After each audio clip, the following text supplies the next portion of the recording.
کیا قربانی کے جانور میں عقیقہ بھی ہو سکتا ہے یا نہیں؟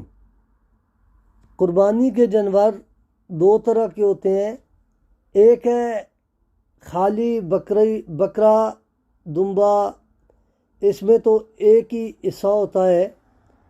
بکرے اور دمبے کی اگر آپ قربانی کریں گے اس میں کوئی عقیقے کی گنجائش نہیں ہے، یہاں پر کوئی عقیقہ نہیں ہو سکتا، کیونکہ بکرا اور دمبا جو ہے یہ خود ذاتی طور پہ ایک ہی حصے کے مالک ہیں قربانی کے لیے۔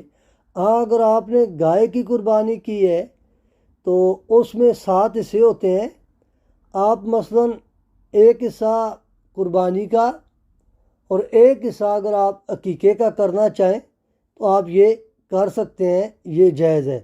بکرے اور دمبے میں نہیں ہو سکتا عقیقہ، لیکن گائے میں ہو سکتا ہے۔